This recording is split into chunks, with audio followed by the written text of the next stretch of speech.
Hello, my love, and welcome to Seen, the podcast that helps you to stop hiding, claim your worth, and build the most vibrant version of your life possible. Thank you so much for being here.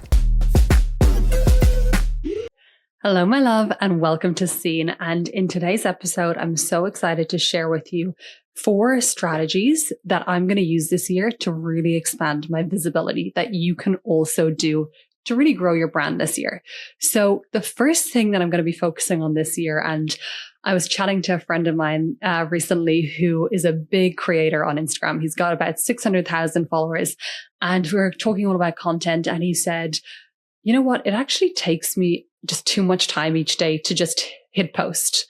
And I was like, what do you mean? He's like, if you think about it, even if you've got your content created and it's ready to go, you still have to go in there and spend 20 minutes, putting in the caption, adding the location, adding the trending sound, whatever it might be.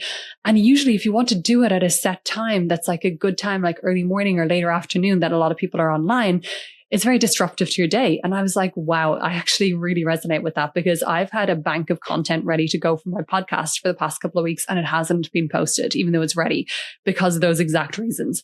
And so he was talking about how he's getting his VA to double up as a social media manager and just post the content for him each day. And I was like, that is absolutely genius. So the first thing that I'm going to do this year is I'm actually getting my VA, virtual assistant, to post my content for me each day. Now, this is actually giving me a next level of accountability because it's not just me. And I do like to plan in advance and have things saved in Notion, but this is making me be much more accountable if she's the one that has to post each day. And because she's posting each day, I'm getting her to post on a couple of different platforms as well, to have more of an omni-channel presence. Now, I'm very much someone that advocates for picking one platform and being strong there before you go everywhere else. But luckily for me, because I have this resource, I can actually do that. And I'm still going to use Instagram as my predominant platform and then repost to other channels. Now, the importance of posting manually is that a lot of the platforms, they do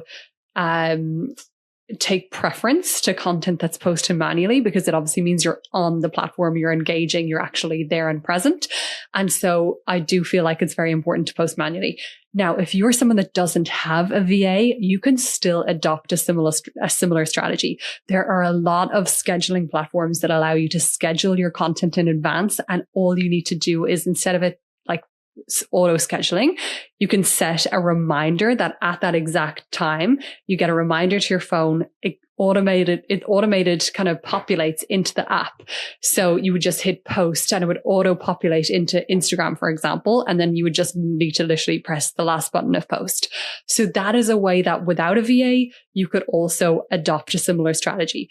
And this just gives your content and your business, it still has that personal touch because you're still the one posting it. It's still manual, but it just makes it a little bit more set and forget. And it gives you that next level of accountability and structure, like you're actually treating your account like a business. So that is one thing that I'm doing this year to really help me up level my account.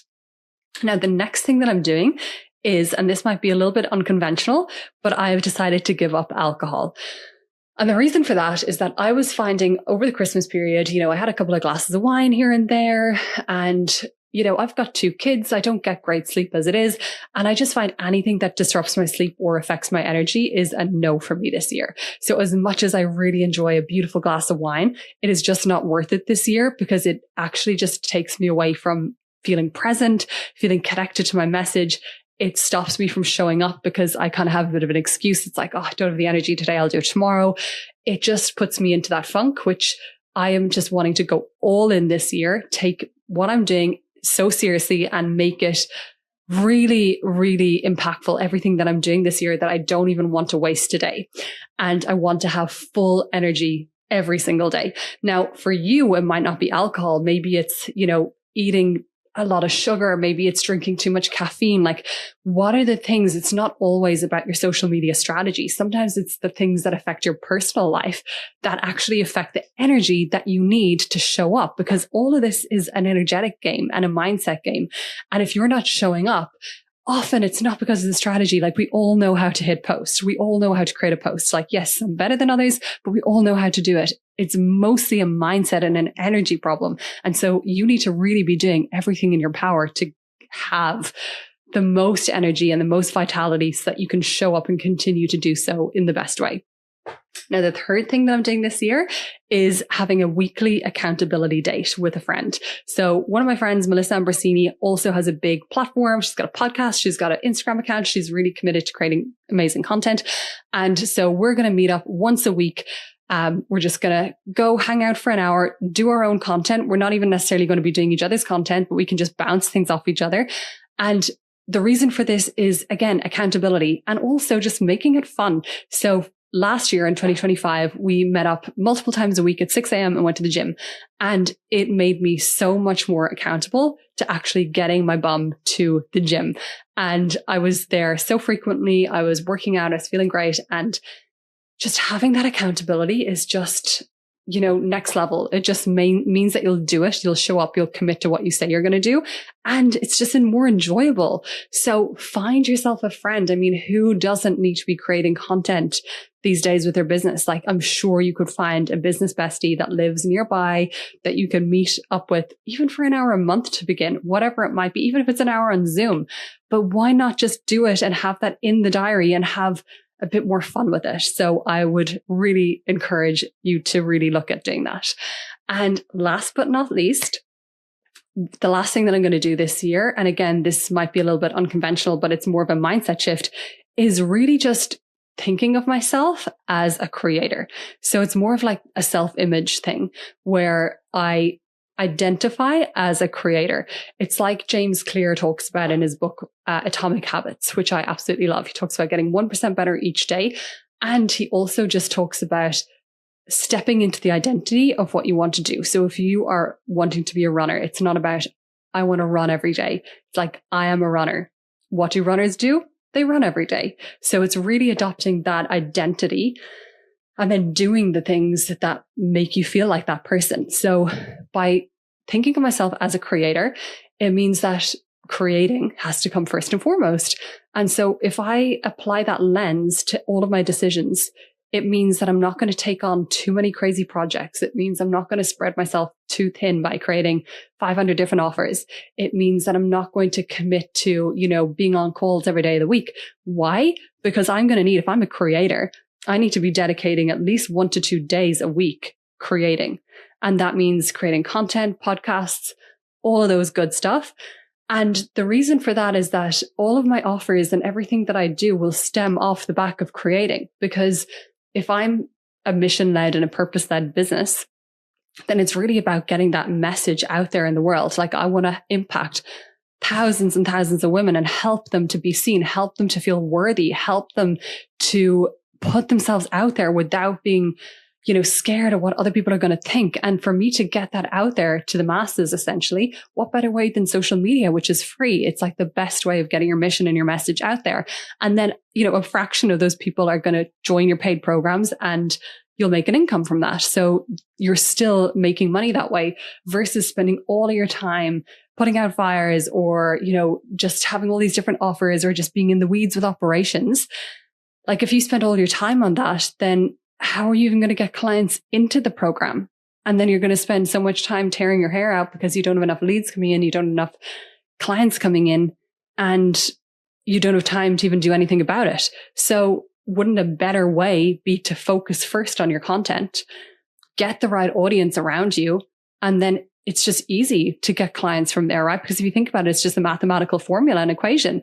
There's going to be a certain percentage of your audience that are going to sign up for your paid offers. So the bigger your audience, and I don't mean big to be viral and you don't need to be like some crazy influencer, but I just mean the biggest audience of aligned clients that you can bring into your world, then you'll be able to get a portion of those into your paid offers. So it's just a different way of thinking about it. And it's building so much trust if you can be consistent, and if you can show up, and if you can be credible, and if you can offer value, then there doesn't even have to be such a complicated 20-step funnel. There really doesn't, because you've already proven your worth. You've already established that trust. You've already given people a sample of what it's like to be in your world. And the next obvious step is just to sign up and work with you. And of course, you need to have offers to get them in there. but that can all be worked out. But the main focus needs to be on that actual brand and that marketing and just getting that message and that mission out there. If that really is your goal at the end of the day, is to share a message and share your beliefs and help people, like genuinely help people, what better way than building your brand so that the people that need that help can find you? And so this is just a short and sharp episode today because I really wanted to just give you a few nuggets to think about. And as we enter this new year, I still feel like we're still just entering it because it's been a slow start to the year. And I know a lot of people have been feeling this slow start and they're like, oh my God, like I'm not ready. I thought 2026 was going to be amazing, but I still feel the same as last year. What's going on? And I actually caught up with a friend this morning for coffee and she talked about how the year of the horse doesn't actually start till mid-Feb. So we're actually still in that Chinese year of the snake. We're still doing the shedding. So if you feel like you're behind, don't worry. Like you've still got a little bit of time. We're planting the seeds. We're still planting the seeds. We're still putting down the roots. We're still making the plans. So I love that concept because I don't feel like I'm in 2026 yet. Like I don't feel like I've started my year yet. And so these are the things that I'm going to be committing to as I'm still working out other things. I'm putting together a new program at the moment that I'm so excited to share with you soon, but I'm leaving myself the space to work through that. But I know that while I do, building your brand is always going to be something that you need to do, no matter what your plan is, no matter even if you don't know exactly what 2026 is going to bring just yet, doesn't matter. You're still going to need a brand. You're still going to need a message. So these are the things that you could focus on, even while you're not sure of what your next step is, even while you're not sure exactly what your next offer is, even while you're not sure exactly what your next direction is. Just know that's all coming through, but you can always be working on using your voice, getting comfortable. Don't wait for perfection. Just start using your voice, sharing your message, and it will get better and better and easier every single time. So hope you have an incredible week. I hope this episode has helped. Come say hello on Instagram and send me a DM if this has resonated on Katie_O. And I can't wait to see you next week.